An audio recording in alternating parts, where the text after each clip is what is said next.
জিলহজের প্রথম 10 দিনের আমল, ইবাদত, নেকামল, ভালো কাজ, এটা আল্লাহর কাছে এত প্রিয়, অন্য কোন সময়ের আমল ইবাদত, অন্য কোন দিনের আমল ইবাদত আল্লাহর কাছে এত প্রিয় না। বান্দা এই 10 দিনে নেকামল করলে আল্লাহ তাআলা যত খুশি হন, অন্য কোন সময়ের নেকামলে আল্লাহ তাআলা এত সন্তুষ্ট হন না। জিজ্ঞাসা করা হলো, কিলা ওয়ালাল জিহাদ ইয়া রাসূলুল্লাহ, সাহাবীরা প্রশ্ন করলেন, হে আল্লাহর রাসূল, অন্য সময় আল্লাহর রাহে যদি কেউ জিহাদে যায়, অন্য সময় যদি জিহাদে রত হয়, তাহলে সেই আমলটার মর্যাদাও কি এই দশকের সাধারণ নেকামলের চাইতে উত্তম না? ওটা তো জিহাদ, জীবন বাজি রাখা। এই সময়ের সাধারণ নেকামলের চাইতে অন্য সময়ের জিহাদটাও কি উত্তম না? নবী সাল্লাল্লাহু আলাইহি সাল্লাম বলেছেন, ওয়ালাল জিহাদু ফি সাবিলিল্লাহ, অন্য সময়ের জিহাদও এই সময়ের সাধারণ নেকামলের চাইতে উত্তম না। ইল্লা, তবে অন্য সময়ের জিহাদ যদি কেউ এই পর্যায়ে করে যে তিনি তার জান মাল সব কিছু নিয়ে জিহাদে গেছেন, কিন্তু কিছু নিয়েই ফিরে আসতে পারেন না, সব আল্লাহর রাহে কোরবানি করে দিয়েছেন, এই লোকের কথা ভিন্ন, তার মর্যাদা সব কিছুর উপরে। তাহলে এই দশকের নেকামল, এই দশকের ইবাদত বন্দেগীর মর্যাদা এত বেশি ভাইরা আমার, যে আল্লাহ রাব্বুল আলামিনের কাছে বছরের অন্য কোনো সময়ের কোনো আমল, এমনকি জেহাদও, সাধারণ জেহাদও এই দশকের নেকামলের চাইতে বেশি প্রিয় না। এই হাদিস থেকে, বুখারীর এই হাদিস থেকে আমরা কি বুঝলাম? যে এই দশক আল্লাহ সুবহানাহু ওয়া তাআলার কাছে ইবাদতের দশক, নেকামলের দশক, মর্যাদার দশক, ফজিলতের দশক। আল্লাহ রাব্বুল আলামিন এই দশকের কদর করার তৌফিক আমাদের সবাইকে দান করুন। ভাইরা আমার, বিশ্ববিখ্যাত হাদিস বেত্তা হাফেজ ইবনে হাজার আসকালানী রাহমাতুল্লাহি আলাইহি জিলহজের প্রথম দশক সম্পর্কে বলেছেন, জিলহজের প্রথম দশকের এত মর্যাদা কেন বেশি ভাই?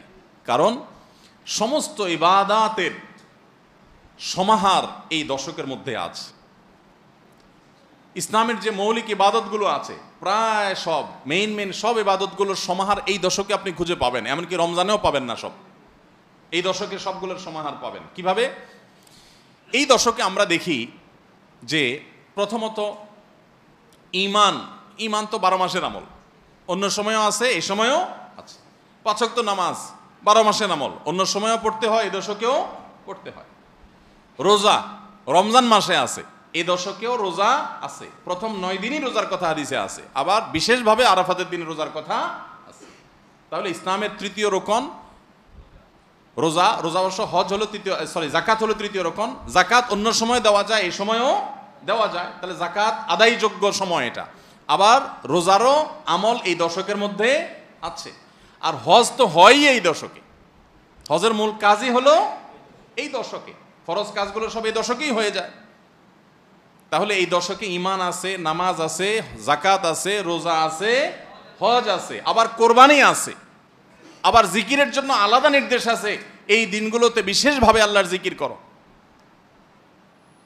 আছে না নাই ভাই? তাহলে আমরা কি বুঝলাম? এই দশকে সমস্ত ইবাদতের কি আছে? সমাহার আছে, সমস্ত ইবাদতের নজির আছে। এই জন্য এই দশকের মর্যাদা অনেক বেশি। আল্লাহ রাব্বুল আলামিন এই দশকের মর্যাদা এবং কদর আমাদের সবাইকে করার তৌফিক নসিব করুন। ভাইরা আমার, এই দশকের মর্যাদা নিয়ে আমরা কথা বাড়াতে চাই না, এবার আমরা করণীয়তে চলে যাই। কি করব আমরা? আমরা কোরআন এবং হাদিসের আলোকে 11টি আমলের কথা বলতে পারি। এই 11টি আমল এই দশকের জন্য খাস, স্পেশাল। নাম্বার 1 নম্বর এই দশকের আমল হলো বেশি বেশি আল্লাহর জিকির করা। কি করা? বেশি বেশি আল্লাহর জিকির করা। কারণ কোরআনে কারিমের সূরা তাওবাতে আল্লাহ রাব্বুল আলামিন এই দশককে ইঙ্গিত করে বলেছেন যে তোমরা আল্লাহ তাআলার জিকির করো ফি আইয়ামিম মাদুদাত, নির্দিষ্ট দিনসমূহে, নির্ধারিত দিনগুলোতে তোমরা আল্লাহর জিকিরে মাশগুল থাকো। এখানে আল্লাহর জিকির যে নির্দিষ্ট দিনগুলোতে রাখার কথা বলা হয়েছে, সেই আয়াতের ব্যাখ্যা আবারও তাফসীর ইবনে কাসিরে এবং ইবনে আব্বাস রাদিয়াল্লাহু তাআলা সহ আরও অন্যান্য মুফাসসিরদের থেকে বর্ণিত হয়েছে যে নির্দিষ্ট দিন বলতে জিলহজের প্রথম 10 দিনকে আল্লাহ তাআলা মিন করেছেন। এই 10 দিনই তোমরা আল্লাহর জিকিরে বেশি বেশি করে আল্লাহ তাআলার জিকির করো। তাহলে জিকির শুধু না, পরিমাণে বাড়িয়ে বাড়িয়ে বেশি বেশি পরিমাণে জিকির করতে হবে এই দশকে। আল্লাহ তাআলার স্মরণ অন্তরে হবে, মুখে আল্লাহ তাআলার জিকির চলবে, কাজের মাধ্যমে জিকিরের আমল চলবে, অন্তরের স্মরণের মাধ্যমে, মুখে জিকিরের মাধ্যমে। কোরআনের তেলাওয়াত একটা জিকির, তাসবিহগুলো একটা জিকির, তাহমিদ আল্লাহর প্রশংসা একটা জিকির, এরকম যত জিকির আছে এই দশক হলো জিকিরের দশক। সবচেয়ে বেশি জিকির চলবে, সবচেয়ে বেশি কি চলবে? জিকির চলবে। দ্বিতীয়ত যে আমলটি চলবে তা হলো যে কোনো নেকামল, যে কোনো নেকামল। কারণ একটু আগে আমরা হাদিস শুনলাম যে নবী করিম সাল্লাল্লাহু আলাইহি ওয়াসাল্লাম বলেছেন, মা মিন আইয়ামিন আল আমালুস সালিহু ফিহিন্না আহাব্বু ইলাল্লাহ মিন হাযিহিল আইয়াম। এই জিলহজের 10 দিনের চাইতে অন্য কোনো দিনের নেক আমল আল্লাহর কাছে বেশি প্রিয় না। মাস হিসাবে রমাদান সবচেয়ে সেরা, আর দিন হিসাবে খুচরা দিনগুলোর মধ্যে রমজানের বাইরে সবচেয়ে সেরা কোনটা? জিলহজের প্রথম দশক। রমজানের পরে মর্যাদার বিচারে সবচেয়ে বেশি মর্যাদাপূর্ণ দশক হলো এই দশক। এই জন্য এই দশকে আমল করলে আল্লাহর কাছে এত প্রিয় যে অন্য কোনো সময়ের আমল আল্লাহর কাছে এত প্রিয় না। এই জন্য এই দশকের দ্বিতীয় আমল হলো বেশি বেশি নেক আমল করা। বেশি বেশি কি করা? নেক আমল করা। রুটিন যে নামাজগুলো আছে, কাজগুলো আছে, সেগুলো বিশেষ ইহতেমামের সাথে করা। অন্য সময় আপনি নামাজে টুকটাক গাফলতি করেন, কিন্তু এই দশকে মোটেই করবেন না। অন্য দশকে আপনার ফজরের জামাতে একটু মিস হয়, এই দশক মোটেই করবেন না। আগে থেকে ইহতেমাম থাকবে যে এই দশক কোনোভাবে ইবাদত থেকে আমি যেন দূরে না থাকি। আল্লাহ তাআলা আমাদের সবাইকে আমলের তৌফিক দান করুন। তাহলে 2 নম্বর আমল হলো বেশি বেশি নেক আমল করা এই দশকে। রুটিন নেক আমলগুলো যেগুলো সবসময় করতে হয়, এগুলোকে বিশেষ ইহতেমামের সাথে করা, আর আরও নফল আমল বাড়িয়ে বাড়িয়ে করা। আপনি অন্য সময় কোরআন তেলাওয়াত খুব বেশি করতে পারেন না, এই দশকে কোনো অবস্থাতে ছাড়বেন না। অন্য সময় তাসবিহ তেলাওয়াত খুব বেশি হয় না, এই দশকে কোনো অবস্থায় ছাড়বেন না। অন্য সময় নামাজে খুব বেশি খুশু ধরে রাখতে পারেন না, এই দশকে চ্যালেঞ্জ থাকবে যে ধীরস্থিরতার সাথে মনোযোগের সাথে নামাজ পড়ব। এভাবে নেকামলের কসরত করতে থাকবেন আল্লাহর প্রিয় পাত্র হওয়ার পথে। আমরা এগিয়ে যেতে চাইলে এই দশক, এই 10টা দিন আমাদের জন্য বিরাট বড় একটা সুযোগ। আল্লাহ আমাদের সবাইকে তৌফিক দান করুন। 3 নম্বর, এই দশকের করণীয় হলো সকল গুনাহ থেকে অন্য সময়ের চাইতে এই সময়টাতে বেঁচে থাকার জন্য বেশি সচেষ্ট থাকা। গুনাহ তো 12 মাসই আমরা করব না, কিন্তু এই দশক গুনাহ না করার ব্যাপারে চেষ্টাটা একটু বেশি থাকবে। কারণ আপনারা সূরা তওবার একটি আয়াত শুনেছেন, আল্লাহ রাব্বুল আলামিন সম্মানিত 4 মাসের আলোচনা করে বলেছেন, যালিকাদ দীনুল কাইয়্যিম ফালা তাজলিমু ফিহিন্না আনফুসাকুম। এই সম্মানিত মাসগুলোতে তোমরা নিজের প্রতি নিজে অবিচার করিও না। ভাইরা আমার, তার মানে যেই সময়টাতে আল্লাহর নৈকট্য লাভের সুযোগ, ওই সময়টাতে যদি কেউ পাপাচারে লিপ্ত হয়, এর চেয়ে পাপিষ্ট আর কে আছে? এই জন্য আল্লাহ রাব্বুল আলামিন আমাদেরকে দরদের সাথে বলছেন, ভাষা খেয়াল করেন, ফালা তাজলিমু ফিহিন্না আনফুসাকুম, তোমরা নিজের পায়ে নিজে কুঠারাঘাত করিও না। এই 10 দিন না, শুধুমাত্র এই পুরো সম্মানিত 4 মাস, সম্মানিত 4 মাসের ভিতরে টানা 3টা মাস চলছে, জিলকদ, জিলহজ, মুহররম, আরেকটা হলো রজব মাস, রমজানের আগের মাস। তাহলে সম্মানিত 4 মাসের মধ্যে এই 10টা দিন আবার বিশেষ মর্যাদাবান। অতএব এই আয়াতটা এখানে আরো বেশি ফিট হবে, অর্থাৎ পাপাচার থেকে বাঁচার জন্য আলাদা কসরত থাকবে। অন্য সময় আমি গুনাহের কাজ করলেও এই দশকে কোন অবস্থাতে আল্লাহর নাফরমানি করব না। আল্লাহ আমাদের সবাইকে বেঁচে থাকার তৌফিক দান করুন। ভাইরা আমার, তাহলে 3 নম্বর আমল আমরা পেয়ে গেলাম। 4 নম্বর আমল হলো যাদেরকে আল্লাহ তাআলা সামর্থ্য দিয়েছেন তারা হজ করবেন। এই দশক হজের আমলের মাস, আমলের দশক, এই দশকেই হজ হবে। অতএব যাদের তৌফিক দিয়েছেন আল্লাহ তাআলা, তারা কি করবেন? হজ করবেন। এটা এই দশকের আমল। এটা হলো 4 নম্বর আমল। 5 নম্বর আমল হলো যাদেরকে আল্লাহ সামর্থ্য দিয়েছেন তারা এই দশকে কোরবানি করবেন। কারণ কোরবানি এমন একটা আমল, নবী করিম সাল্লাল্লাহু আলাইহি সাল্লাম মদিনা হিজরত করেছেন, এরপর থেকে প্রতি বছরে তিনি কি করেছেন? কোরবানি করেছেন। আল্লাহ নির্দেশ করেছেন, ফাসাল্লি লিরাব্বিকা ওয়ানহার, তুমি তোমার রবের নির্দেশ পালনার্থে নামাজ আদায় করো এবং কোরবানি করো। এই জন্য ঈদুল আজহা অর্থাৎ এই জিলহজের প্রথম দশকের শেষ দিন অর্থাৎ 10ম দিনে কোরবানির আমলটা করা, এটা যাদের সামর্থ্য আছে তাদের জন্য প্রযোজ্য। এই দশকের একটা আমল হলো কি করা? কোরবানি করা। কয়টা আমল গেল? 5টা। 6 নম্বর হলো যাদের কোরবানি করার ইচ্ছা আছে তারা জিলহজের চাঁদ ওঠার আগে জিলকদ মাসের শেষ দিনের মধ্যে তাদের হাতের নখ, চুল, গোফ, অবাঞ্ছিত লোম এগুলো সব কেটে পরিষ্কার করে ফেলবেন এবং এই দশক আর সেগুলোতে হাত দিবেন না। কোরবানি করে তারপরে সেগুলো পরিষ্কার করতে চাইলে করবেন, এই দশকে আর হাত দিবেন না। নবী সাল্লাল্লাহু আলাইহি ওয়াসাল্লাম বলেছেন, মান আরাদা আন ইউদাহিয়া ফালা ইয়াখুয মিন শা'রিহি ওয়া আযফারিহি শাইআ, যে ব্যক্তি কোরবানি করার এরাদা করেছে, নিয়ত করেছে, সেই জন্য তার চুল, নখ এগুলো না কাটে। ওই 10 দিন জিলহজের চাঁদ উঠছে আর কাটবেন না, চাঁদ ওঠার আগে কেটে ফেলবেন এবং কোরবানির পরে যায় কাটবেন। এই 10 দিন বিরত থাকা। তবে অন্য আরও বিভিন্ন রেওয়ায়াত থেকে, বর্ণনা থেকে বোঝা যায় যে এই আমলটা শুধু যিনি কোরবানি করবেন তিনি নয়, যিনি কোরবানি করবেন না, কোরবানি করার সামর্থ্য নাই, তিনিও এই আমল করতে পারেন, তাহলে আল্লাহ তাআলা তাকে কোরবানি করার সওয়াব দান করবেন। এমনকি কোনো সালাফ, কোনো সাহাবী থেকে এই আমলও বর্ণিত আছে যে বাসার বাচ্চা কাচ্চা যারা আছে তাদেরকেও এই দশকে চুল, নখ ইত্যাদি কাটতে নিষেধ করেছেন। তাহলে চুল, নখ ইত্যাদি কাটা থেকে বিরত থাকা এই 10 দিন, আগে কাটা এবং পরে কাটা, এই 10 দিন না কাটাকাটি না করা, এটা একটা মুস্তাহাব আমল। এবং প্রায় সব ফুকাহা একরাম এই ব্যাপারে একমত হয়েছেন। মওসুআ ফিকহিয়া কুয়েতিয়ার মধ্যে লেখা হয়েছে যে ইত্তাফাকাল ফুকাহা, সব ফকিহগণ প্রায় একমত যে এই দশকে যিনি কোরবানি করবেন তিনি তো বটেই, কোরবানি যিনি করবেন না তাদের তরফ থেকেও চুল নখ এগুলা কাটা থেকে বিরত থাকা মুস্তাহাব। তাহলে 6 নম্বর আমল গেল চুল নখ ইত্যাদি দশক না কেটে থাকা।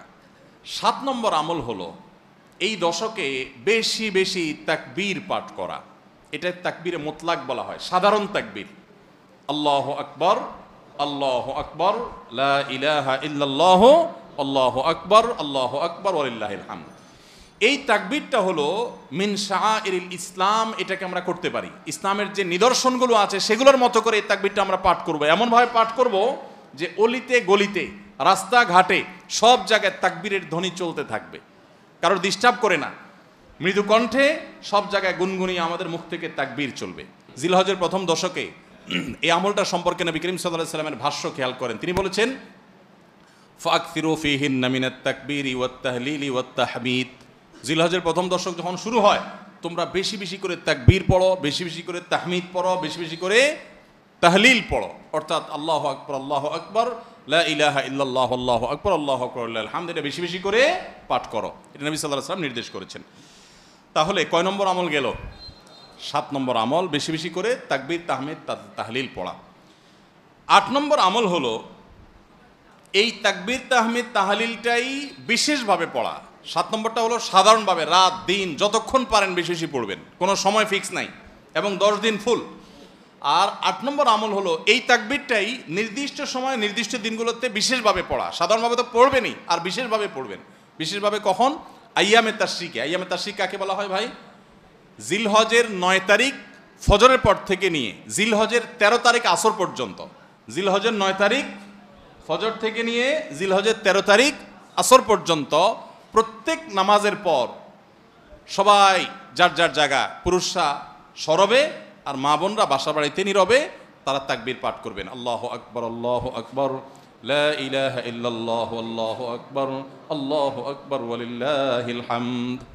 প্রত্যেক নামাজের পরে একা একা পড়েন আর জামাতে পড়েন, সর্বাবস্থা। জামাতে পড়লে ইমামের সাথে তাল মিলায় পড়তে হবে জরুরি না, প্রত্যেকে যার যারটা শেষে পড়বেন। মনে থাকবে তো ইনশাআল্লাহ? তাহলে 8 নম্বর আমল হলো আইয়ামে তাশরিক, অর্থাৎ জিলহজের 9 তারিখ থেকে 13 তারিখ পর্যন্ত প্রত্যেক নামাজের পরে এই তাকবীরগুলো জোরে জোরে পাঠ করতে থাকবো ইনশাআল্লাহ। 9 নম্বর আমল হলো জিলহজের 1 তারিখ থেকে 9 তারিখ পর্যন্ত এই 9 দিনই নফল রোজা রাখা। এই 9 দিনই নফল রোজা রাখা। এই 9 দিন নফল রোজা রাখা সম্পর্কিত একটা হাদিস পাওয়া যায়, এবং এই 9 দিনের নফল আমল সম্পর্কে মওসুআ কুয়েতিয়া ফিকহিয়া, মওসুআ ফিকহিয়া কুয়েতিয়া, কুয়েত থেকে প্রকাশিত ফিকহ বিশ্বকোষ, সেখানে বর্তমান সময়ের সবচাইতে অথেন্টিক ফতোয়ার কিতাবগুলোর মধ্যে থেকে, প্রসিদ্ধ কিতাবগুলো থেকে একটা, ফতোয়ার কিতাবগুলো থেকে মওসুআ ফিকহিয়া কুয়েতিয়া, সেখানে লেখা হয়েছে যে ইত্তাফাকাল ফুকাহা, সমস্ত ফকিগণ এই ব্যাপারে একমত যে জিলহজের 1 তারিখ থেকে 9 তারিখ পর্যন্ত এই 9 দিনই রোজা রাখা মুস্তাহাব। এই 9 দিন রোজা রাখা মুস্তাহাব। বিভিন্ন বর্ণায়ও এটি প্রমাণিত হয়, যদি সে বর্ণাগুলো কোনো কোনো সনদ দিয়ে মুহাদ্দিসরা কেউ আপত্তি তুলেছেন, কিন্তু ফুকাহে কেরাম এ ব্যাপারে রেকমেন্ড করেছেন যে এই 9 দিন রোজা রাখা মুস্তাহাব। যেহেতু জিলহজের প্রথম 10 দিনের পুরো 10 দিনই ইবাদত আল্লাহর কাছে প্রিয়, অতএব নফল আমল, রোজাও একটা নফল আমল, সেই হিসাবে রোজাটা অটোমেটিকও চলে আসে। এজন্য 9 নম্বর আমল হলো জিলহজের 1 থেকে 9 তারিখ পর্যন্ত এই দিনগুলো কি করা? রোজা রাখা। 10 নম্বর আমল হলো স্পেশালি, বিশেষভাবে আরাফার দিনে, অর্থাৎ জিলহজের 9 তারিখে রোজা রাখা। জিলহজের 9 তারিখে কি করা? রোজা রাখা। প্রথম 9 দিন সাধারণ, আর বিশেষভাবে 9 তারিখের গুরুত্ব আরো বেশি, কারণ নবী করিম সাল্লাল্লাহু আলাইহি ওয়াসাল্লাম বলেছেন, সিয়ামু ইয়াউমি আরাফা আহতাসিবু আলাল্লাহি আন ইউকাফিরা আস-সানাতাল্লাতী ক্বাবলাহা ওয়াল্লাতী বা'দাহা। আরাফাত দিনের রোজা, অর্থাৎ জিলহজের 9 তারিখের রোজা, এই রোজার সম্পর্কে আল্লাহর কাছে আমার ধারণা, আল্লাহর প্রতি নবী সাল্লাল্লাহু আলাইহি ওয়াসাল্লাম বলছেন যে আমার ধারণা যে এই রোজার বিনিময়ে আল্লাহ তাআলা 1 বছর পূর্বের আর 1 বছর পরের, অর্থাৎ আগামী 1 বছর এবং গত 1 বছরের গুনাহ আল্লাহ তাআলা মাফ করে দিবেন। আমরা এই পর্যন্ত যত ফজিলতের কথা শুনেছি, পিছনে গুনাহ মাফ করে দিবেন, গত 1 বছর গুনাহ মাফ করে দিবেন, সারাদিনে গুনাহ মাফ করে দেওয়া হবে, এরকম বিভিন্ন হাদিস আমরা শুনেছি, কিন্তু এরকম কোনো হাদিসকে হয়তো আমরা এই হাদিস ছাড়া আরেকটা হাদিস শুনি নাই যে 1 বছর অগ্রিম গুনাহ মাফ করবেন। যদি আল্লাহ তাআলা কাউকে হায়াত দেন তিনি 1 বছরের গুনাহ মাফ পেয়ে যাবেন। কোন হাদিস বেত্তাগণ বলেন যে হাদিসের মধ্যে ইশারা পাওয়া যায় যে কেউ যদি আরাফাতের রোজা রাখার তৌফিক পায়, হয়তোবা আগামী 1 বছর হায়াত পাওয়ার তৌফিক হবে তার। যদিও এটা জাস্ট একটা ব্যাখ্যা, এটা এমন না যে হাদিসে বলা হয়েছে আলাদা গ্যারান্টি দিয়ে, এরকম না। অতএব এর ব্যত্যয় ঘটলে করতে পারে। কথা বুঝে আসছে ভাই? তো এই জন্য এই আরাফাত দিনের রোজা এটা আমরা মিস করবো না ইনশাআল্লাহ। তাহলে 10 নম্বর আমল গেল জিলহজের 9 তারিখের রোজা। 11 নম্বর আমল হলো ঈদুল আজহার সমস্ত সুন্নাতগুলো আমল করা। ঈদুল আজহার অনেকগুলো সুন্নাত আছে না, এই সুন্নাগুলো সবগুলো আমল করা। ঈদুল আজহার যে সুন্নাগুলো আমল সাধারণত হয় না, গোসল আমরা করি, সুগন্ধি আমরা ব্যবহার করি, আলহামদুলিল্লাহ, অন্য অনেক সুন্নাত আমরা আমল করি, কিন্তু যে সুন্নাতের আমল সাধারণত হয় না তার ভিতরে একটা হলো ফজরের নামাজ মহল্লার মসজিদে এসে পড়া, ভোর রাতে আগে আগে উঠা। অন্য সময়ের চাইতে ঈদের দিন ফজরে মুসল্লি আরও আমাদের মসজিদে কম থাকে, কারণ চাঁদ রাইতে তামাশা করে বেড়ায়, ফজর নামাজ মিস হয়ে যায়। তো ইমানদার সেটা করতে পারেন না। ঈদের সুন্নাহটা বিশেষভাবে আদায় করার চেষ্টা করা দরকার, অর্থাৎ জামাতের সাথে ফজর নামাজ পড়া দরকার, আগে আগে উঠা দরকার। ঈদের দিনের সুন্নাতগুলোর মধ্যে থেকে একটা। আরেকটা সুন্নাত আমাদের অবহেলিত, আদায় হয় না, সেটা হলো ঈদুল আজহা হোক আর ঈদুল ফিতর হোক, ঈদের নামাজ মাঠে পড়ার চেষ্টা করা দরকার। কোথায়? মাঠে। মাঠ এখন কম, বিশেষ করে শহর এলাকাতে মাঠ একটু কম, কিন্তু যেগুলো আছে সেগুলোও যদি সঠিকভাবে সবগুলোকে ব্যবহার করা হয় তাহলে অনেক জায়গায় সুন্নাহ জিন্দা হয়। আমরা ঈদের নামাজ মসজিদে পড়ি, কেন পড়ি? একটা অজুহাত দেই, মাঠ কম। এই অজুহাত সব ক্ষেত্রে গ্রহণযোগ্য না এবং সঠিক না। অনেক জায়গায় মাঠ থাকা সত্ত্বেও মানুষ মসজিদে নামাজ পড়ে, কারণ সব মহল্লার মানুষ আলাদা আলাদা নিজেরা একটু মাতবরি করতে চায়। আমরা আবার আরেক জায়গায় নামাজ পড়তে যাবো, আমাদের একটা বাঁকাওয়াতি থাকে। এই রোগ মসজিদে ঢুকে গেছে, মসজিদ কমিটির লোকদের মধ্যে রোগ ঢুকে গেছে। তারাই কোরবানি করতে রাজি না যে আমরা এখানে জমাত করব না, চল আমরা সবাই মিলে বড় একটা মাঠে করি। বড় মাঠে কয়েক মসজিদের মুসল্লিরা একসাথে নামাজ আদায় করার যে সৌন্দর্য আছে, এই সৌন্দর্য মসজিদের মধ্যে ঈদের নামাজ পড়ার মাধ্যমে নাই। এই জন্য ভাইরা, মাঠে ঈদের নামাজ জিন্দা করার চেষ্টা করতে হবে ইনশাআল্লাহ। চেষ্টা করা যাবে না ইনশাআল্লাহ? তাই বলে আবার রাস্তাঘাট আটকায় মানুষের অসুবিধা হয় সেভাবে করে ঈদের নামাজ ব্যবস্থা করেন না। হ্যাঁ, যদি কোনো রাস্তা এরকম হয় যে না, এ রাস্তা বিকল্প বহু রাস্তা ডানে বামে আসে, মহল্লার রাস্তা, কারোর কোনো অসুবিধা হবে না, তাহলে সেখানে হতে পারে শর্ত সাপেক্ষে। কিন্তু সাধারণত রাস্তা নয়, বরং আমাদের নামাজ পড়তে হবে কোথায়? মাঠে। এবং ঈদের নামাজ মসজিদে আদায় করবেন না, মাঠে আদায় করবেন। এই আওয়াজটা সর্বত্র তোলা দরকার। শহর তো বটেই, গ্রামে পর্যন্ত এখন প্রত্যেক মসজিদের নামাজ হয়। কেউ কাউকে মানতে রাজি না, আরেক জায়গায় ঈদগাহে নামাজ পড়বো, আমাদের ইজ্জত থাকে নাকি? তো এই লোক ইসলাম বুঝে নাই। ঈদের জামাত হবে অনেক বড় জামাত, সেখানে বহু মসজিদের মুসল্লিরা আসবে, এটার মধ্যেই সৌন্দর্য, পুরো মহল্লার মানুষের সম্মিলন করবে। এই সুন্নাতটা আদায় হয় না। ঈদুল আজহার আরেকটা সুন্নাত অবহেলিত, সেটা হলো ঈদুল আজহায় আমরা জানি যে প্রথম খাবার ঈদুল আজহার কোরবানির গোশত দিয়ে হবে, এটা সুন্নাত। ওমর রাদিয়াল্লাহু তাআলা থেকে একটা রওয়ায়াত বর্ণিত আছে যে আল্লাহ তাআলার উদ্দেশ্যে কোনো কিছু দান করলে এটা নিজে ভোগ করা যায় না। যায়? আপনি আল্লাহকে খুশি করার জন্য আল্লাহর ওয়াস্তে কিছু দিয়ে দিয়েছেন, এটাকে নিজে খাওয়া যায়? আর এটা আপনি গরিবকে দিয়ে দিবেন, মসজিদে দান করলে মসজিদকে দিয়ে দিবেন, আপনি নিজে ভোগ করতে পারবেন না। শুধু কোরবানি এবং আকিকা, এই দুইটা আমল আছে যে এই দুইটা আমল আল্লাহকে খুশি করার জন্য জবাই করার সময় বলছেন বিসমিল্লাহ আল্লাহু আকবার, আল্লাহুম্মা লাক মিনকা ওয়ালাক, আল্লাহ আপনার তরফ থেকে আবার আপনার উদ্দেশ্যেই কোরবানি করলাম, আমার কোনো ধান্দা নাই।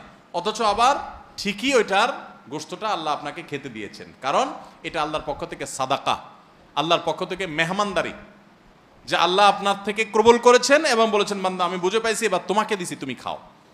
তো এই জন্য আল্লাহর মেহমানদারি দিয়ে দিনের প্রথম খাবার গ্রহণ করা, যাতে করে ক্ষুধার্ত থেকে খাবারের প্রতি আগ্রহী হন আপনি এবং আল্লাহর মেহমানদারি দিয়ে প্রথম খাবার খান আপনি, এটা সুন্নাত।